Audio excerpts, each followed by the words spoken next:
नमस्कार दोस्तों, आज की इस वीडियो में आप सभी का स्वागत है। आज की इस वीडियो में हम एचपी पटवारी के प्रीवियस ईयर के क्वेश्चंस को डिस्कस करेंगे। ये 2019 का पेपर है। इससे आपको ये आइडिया हो जाएगा कि एचपी पटवारी में किस तरह के क्वेश्चन आते हैं और उनको अटेम्प्ट करने का सबसे आसान तरीका क्या है। ये वीडियो आपके आने वाले एग्जाम के लिए बहुत हेल्पफुल रहेगी। तो चलिए इस वीडियो को शुरू करते हैं। हमारे पास पहला क्वेश्चन क्या है?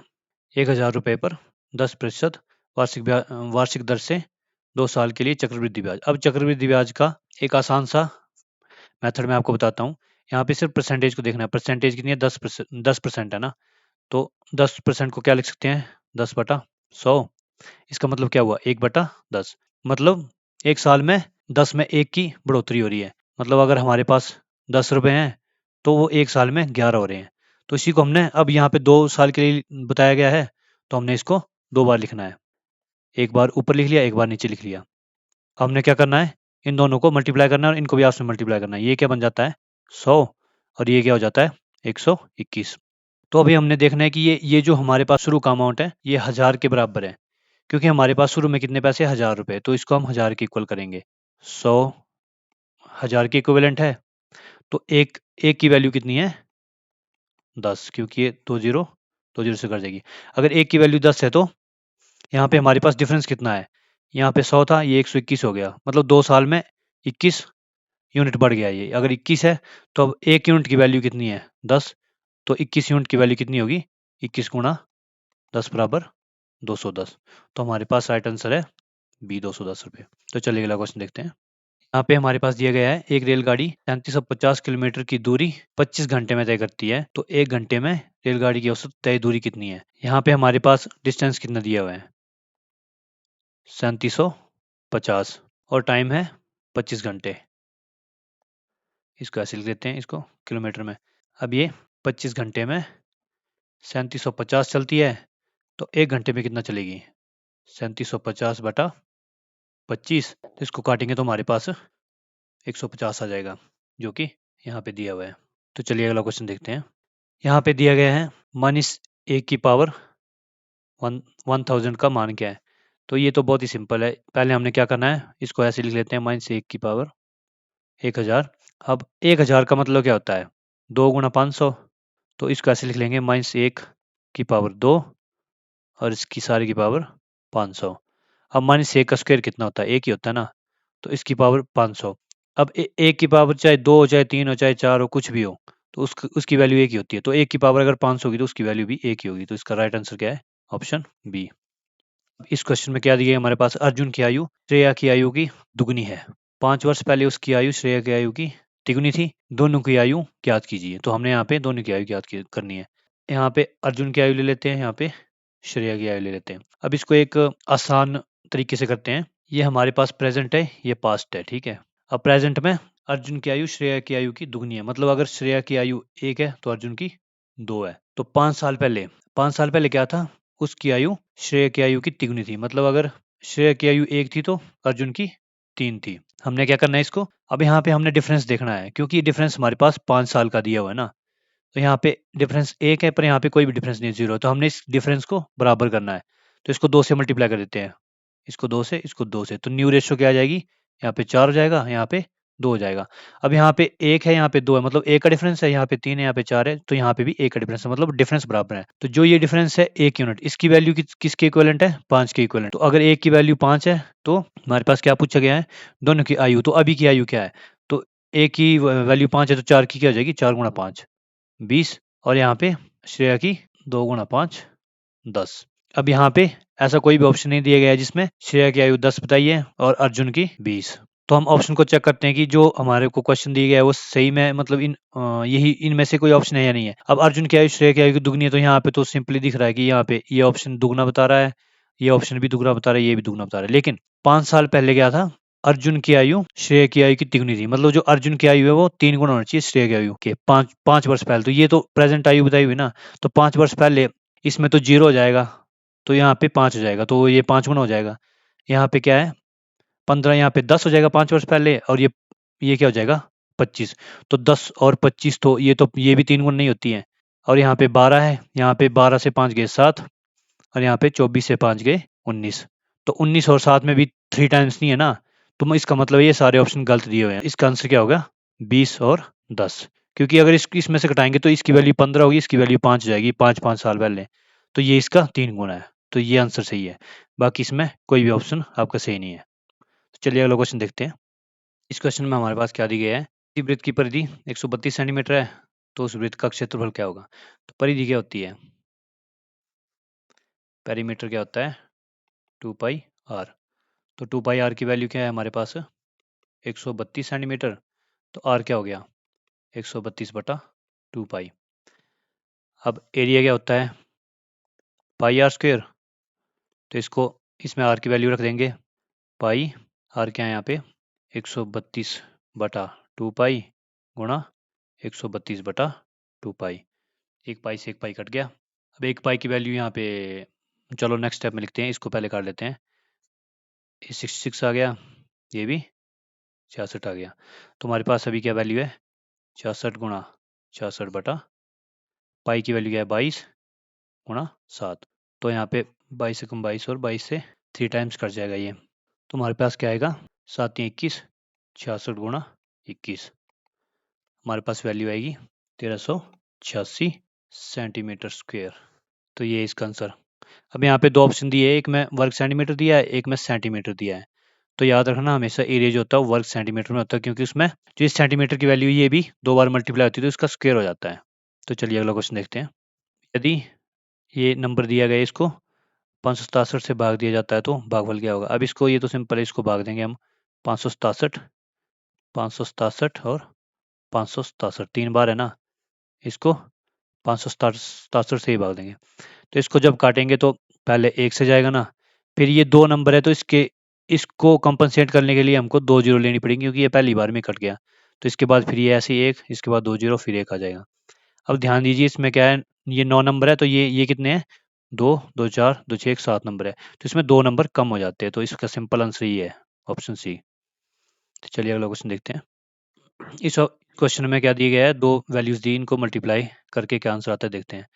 3/4 की पावर 7 इंटू 4/3 की पावर 7। अब यहाँ पे ध्यान से देखिए, ये 3/4 है, ये 4/3 है, मतलब ये इसका उल्टा है। तो और इसकी पावर भी सेम ही है, तो इसको हम ऐसे लिख सकते हैं 3/4 इंटू 4/3 की पावर 7। अब इसको जब काटेंगे तो एक की पावर आ जाएगी 7, तो एक की पावर 7 कितनी होती है? एक ही होता है, ये ऑप्शन ए सही है। 8 क्वेश्चन में क्या दी गया है?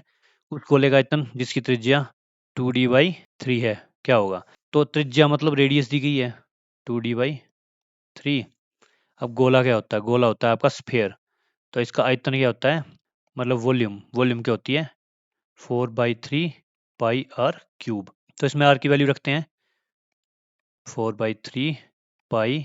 अब आर की वैल्यू क्या है? 2d/3 का क्यूब। तो यहाँ पे क्या हो जाएगा? 4/3 पाई को वैसे ही रख देते हैं। अब 2 का क्यूब कितना और 3 का क्यूब कितना होता है? 27। और डी का डी क्यूब।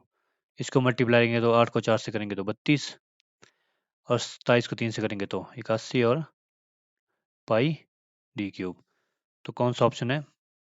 Option A. तो चलिए अगला क्वेश्चन देखते हैं। यदि दो क्रमागत सम संख्याओं का योग 66 है तो छोटी सम संख्या है। अब यहाँ पे दो क्रमागत दी हुई है और सम संख्या दी हुई है, तो क्रमागत सम संख्या क्या लेते हैं? x, x+2। अब यहाँ पे +2 लिया है क्योंकि सम संख्या है, पहली अगर x है तो दूसरी x+2 है, तो इनको ऐड कर देते हैं। इनका योग क्या दिया हमारे पास? x+x+2 बराबर 66। इनको इसलिए ऐड किया क्योंकि इनका योग बताया गया है। यहाँ पे 2x+2 बराबर 66, और 2x कितना हो गया? 64 हो गया, x कितना हो गया? 32। तो हमारे पास छोटी संख्या क्या है? 32। तो ऑप्शन बी आंसर है। क्वेश्चन में क्या दिया है हमारे पास? एक श्रृंखला दी गई है, इसमें हमको मिसिंग नंबर फाइंड करना है। तो अब देखते हैं इसमें क्या रिलेशन बनता है। 2, 5, 11, 20, 32, 47, ये मिसिंग नंबर है, और 86। इसमें सबसे पहले डिफरेंस देखते हैं। तो यहाँ पे 3 का डिफरेंस है, यहाँ पे 6 का, यहाँ पे 9 का, तो वैसे ही होगा। यहाँ पे 12, 15 और यहाँ पे 18 होगा। तो 47 में 18 ऐड करेंगे तो हमारे पास मिसिंग नंबर आ जाएगा। तो 47 में 18 ऐड करते हैं, 15 5 4 और 1 5 1 6, तो 65 आ गया हमारा आंसर, जो कि ऑप्शन बी है। तो चलिए अगला क्वेश्चन देखते हैं। मोहन एक कार को 8,000 में खरीदता है और 1 वर्ष बाद 25% हानि पर बेच देता है, तो कार का विक्रय मूल्य ज्ञात कीजिए। तो अभी हमारे पास कॉस्ट प्राइस है, मीन्स जिसमें मोहन ने कार खरीदी है, तो हमारे पास क्या दिया है 8,000। अब हमारे पास यही वैल्यू है, तो इससे ही फाइंड करेंगे ना हम। तो अभी 25% की हानि हुई है उसको, तो 25% का मतलब क्या होता है 1/4। 25 को 100 से डिवाइड करते हैं तो 1/4 ही आता है ना। तो हम 8,000 का 25% निकालेंगे तो क्या होगा हमारे पास 8,000 गुणा 1/4, तो क्या आ गया हमारे पास 2,000। मतलब 2,000 रुपए की हानि हुई, उस क्रय मूल्य से हानि को हटाएंगे तो विक्रय मूल्य आ जाएगा। तो सेलिंग प्राइस क्या होगा सीपी माइनस लॉस, ठीक है, हानि। तो 8,000 से 2,000 घटाएंगे तो 6,000 आ जाएगा हमारे पास। तो हमारा ऑप्शन बी सही आंसर है। यहाँ पे क्या दिया है, यहाँ पे सिंपल हमारे पास वैल्यूज दी गई है 5, 1/100, 5/1000, और ये इसको पहले हम ऐसे लिख देते हैं, ये 5 हो गया जमा। अब 1/100 क्या लिख सकते हैं 0.01। अब इसको क्या लिख सकते हैं 0.005, और नेक्स्ट वाले को 0.000, यहाँ पे 2 0 तो अच्छा, यहाँ पे 5 और 1। अब इसको ऐड करेंगे हम, तो पहले 5 को लिख लेंगे दशमलव, लास्ट में कितनी जीरो है 4 है ना इसमें, यहाँ पे 4 जीरो, तो यहाँ पे 4 जीरो लगा देंगे, 1 2 3 4। अब यहाँ पे पॉइंट के बाद यहाँ पे 0 1 है, अगले वाले में क्या है 005 है, इससे अगले वाले में 005 और 1 दिया है। इसको सिंपल ऐड करना है, 1 5 और 5 10 का 0, 1 आ गया, 1 और 1 2, यहाँ पे 0 ही आएगा और 5। तो कौन सा ऑप्शन है यहाँ पे, ऑप्शन सी सही है, 5.0201। क्वेश्चन में हमारे पास क्या दिया है, इसमें हमने फाइनल आंसर निकालना है इसकी पावर्स को कैलकुलेट करके। तो सबसे पहले क्या है, हमने इसमें अभी यहाँ पे साइन देखना है, साइन इसमें माइनस का एक ही जगह है, तो पहले साइन लिख लेते हैं, क्योंकि ये माइनस है ये प्लस है, ये प्लस है, तो फाइनल माइनस ही आएगा।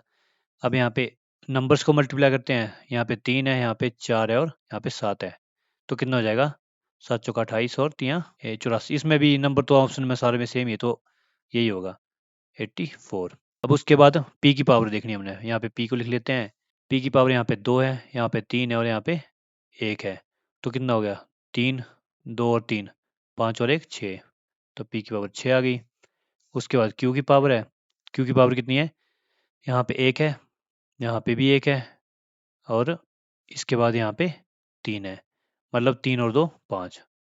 अब यहाँ पे r की पावर देखनी है, r की पावर यहाँ पे 3 है, यहाँ पे 2 3 2 5 और 1 6, r की पावर 6। तो इसमें कौन सा ऑप्शन है, इसमें तो कोई भी ऑप्शन दिया गया है। अभी ये -2 ऑप्शन में है, यहाँ पे सी और डी में, पर यहाँ पे क्यू की वैल्यू 5 यहाँ पे दी, लेकिन यहाँ पे आर की वैल्यू 5 ही दी हुई है, तो ये ऑप्शन यहाँ से मैच नहीं कर रहा, तो ये सारे ऑप्शन गलत हैं और ये वाला आंसर सही है। इस क्वेश्चन में हमारे पास क्या दिया है -7 भाग 21/13, तो इसको ऐसे लिख लेते हैं -7 भाग 21/13। तो इसमें एक सिंपल रूल होता है कि अगर ये भाग हो रहा हो तो ये बटा उल्टा हो जाता है, मतलब इसको ऐसे ऐसे लिख सकते हैं हम -7 गुणा 13/21। अब इसको काट देंगे तो क्या आ जाएगा -13/3, ऑप्शन बी सही है। चलिए अगला क्वेश्चन देखते हैं। यहाँ पे एक बेलन दिया गया है, मान लो ये बेलन है, इसके आधार की परिधि, मतलब ये बेस आधार है ना, इसकी परिधि क्या है 44 सेंटीमीटर है, तो 2πr कितना हो जाएगा 44 सेंटीमीटर। तो इसको आर कैलकुलेट कर लेते हैं, आर क्या हो जाएगा 40/2π, मतलब 40/2 गुणा 22 इंटू 7, तो ये 22 दूना 44 हो गया, ये पूरे कट गया, तो आर कितना आ गया 7। बेलन का आयतन कितना है, तो बेलन का आयतन क्या होता है आपको पता ही होगा, सिलेंडर की वॉल्यूम होती है πr²h। तो इसमें वैल्यू पुट करते हैं, पाई की वैल्यू कितनी होती है 22/7, आर क्या है 7, तो 7 को 2 बार लिख लेंगे, और एच कितना है 15, हाइट 15 दी हुई है, 7 से 7 गया।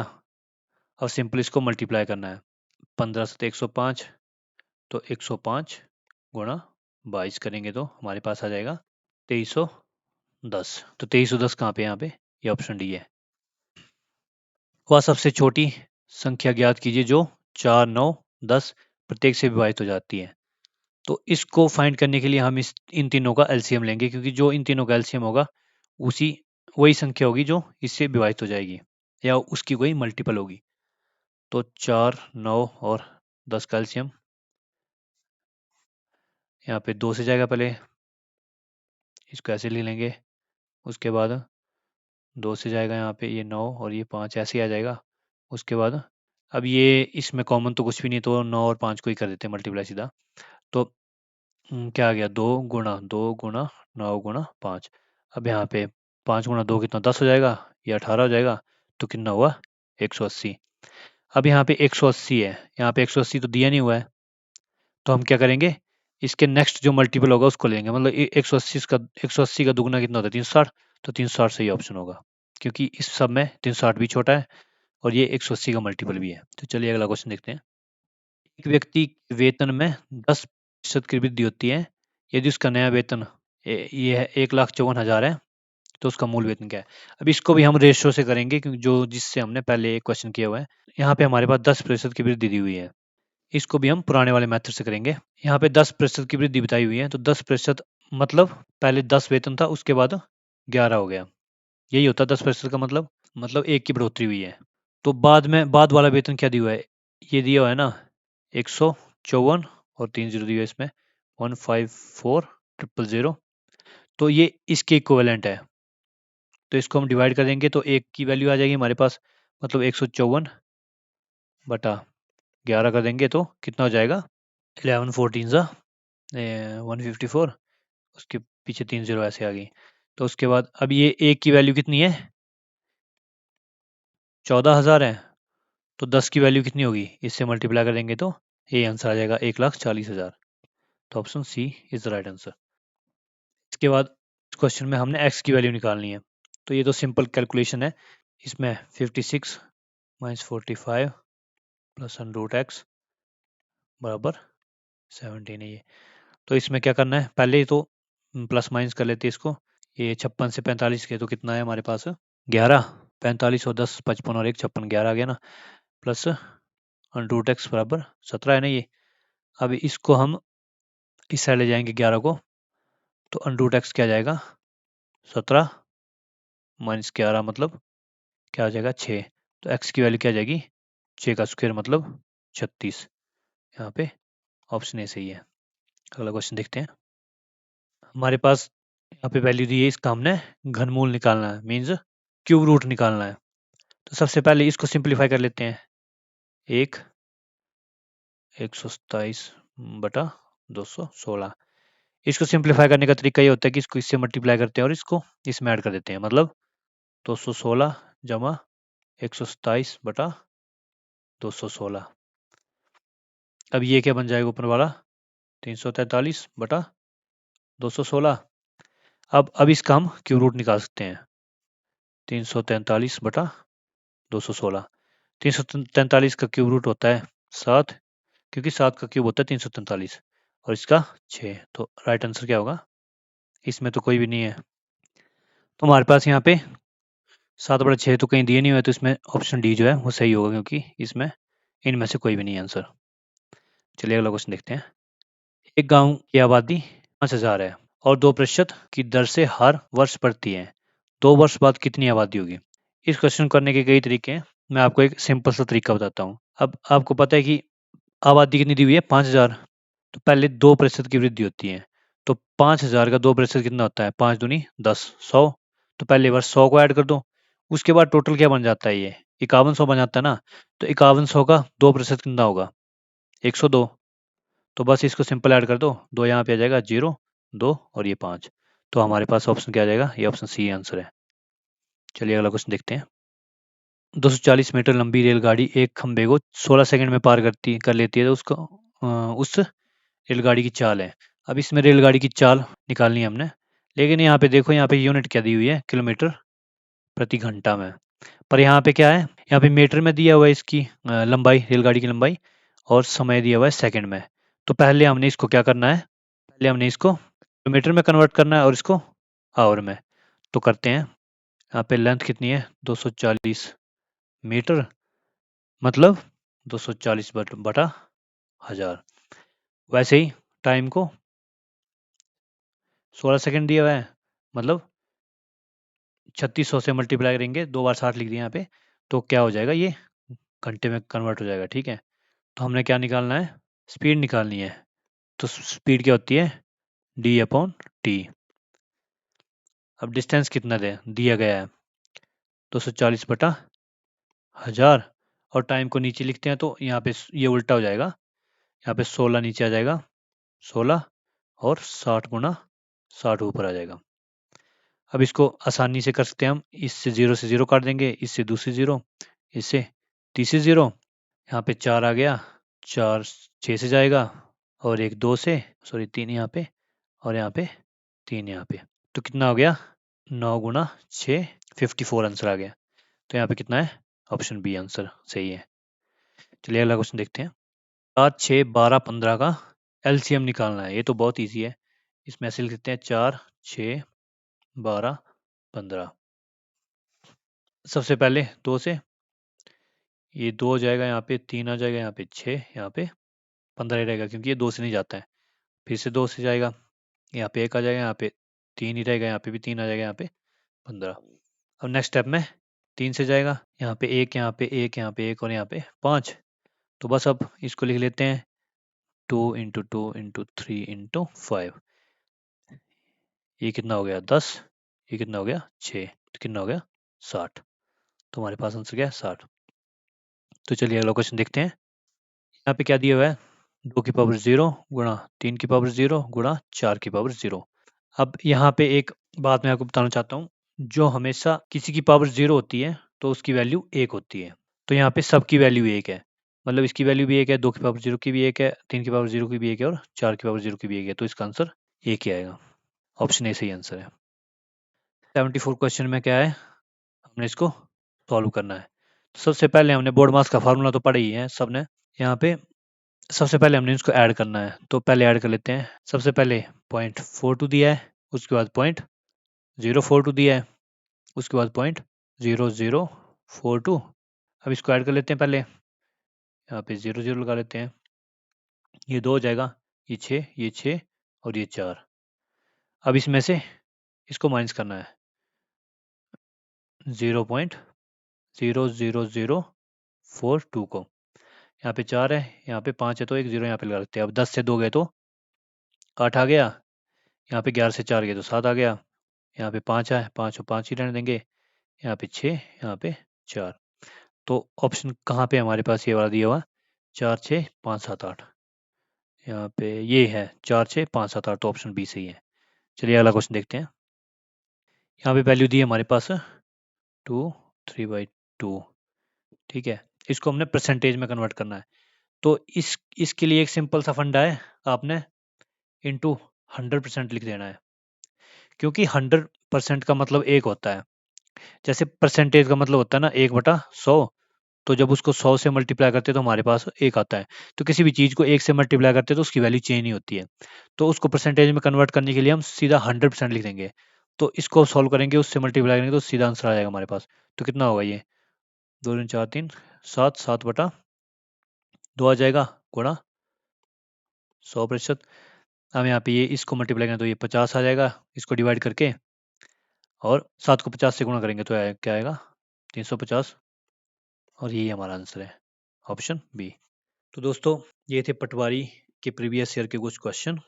इसको मैंने जितना आसान हो सकता था उतनी आसान भाषा में समझाने की कोशिश की है। अगर आपको किसी इंडिविजुअल टॉपिक पे वीडियो चाहिए तो आप कमेंट बॉक्स में लिख देना, मैं उसको उस वीडियो को जल्द से जल्द लाने की कोशिश करूँगा।